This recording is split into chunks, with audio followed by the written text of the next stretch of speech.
Allah ya ji kansu. Allah ya gafarta musu na yafi musu duniya wa lahira biyayya da imin Allah ya masa albarka annabi san da zuwansa.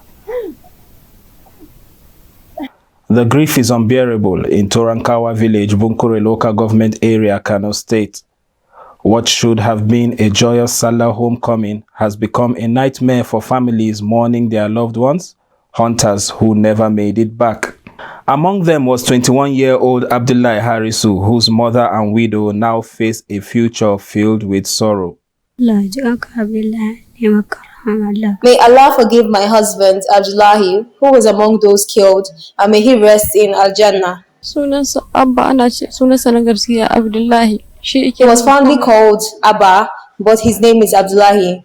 He was everything to me, always helping, as his siblings are still young. May Allah grant him paradise for being such a good son. For Abdullah's father, the pain is beyond words, not just losing a son, but witnessing the brutality unfold on social media.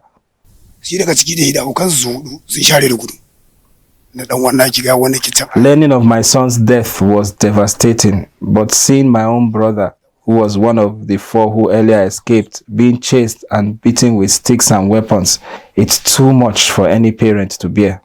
The 16-member hunting party set out for Port Harcourt and was returning home for Sallah when the unimaginable happened.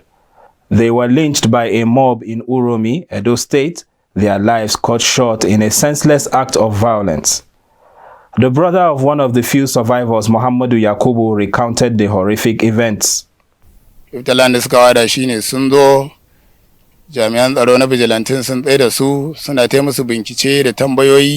were stopped by vigilantes, but they identified themselves as hunters heading home.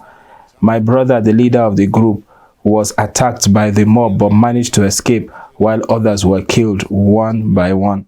The hunting group, which has been part of Torankawa's community for generations, has never had any trouble before, according to a village representative. For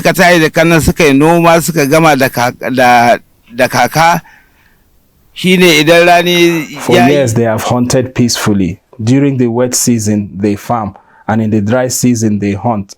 They are officially registered with Kano Emirate and always obtain hunting permits in Port Harcourt.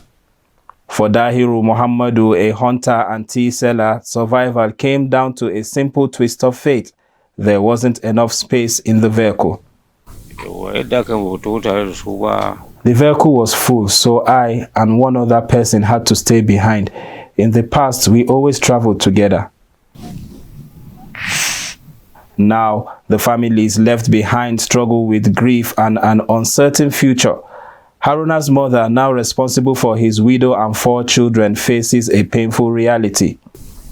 My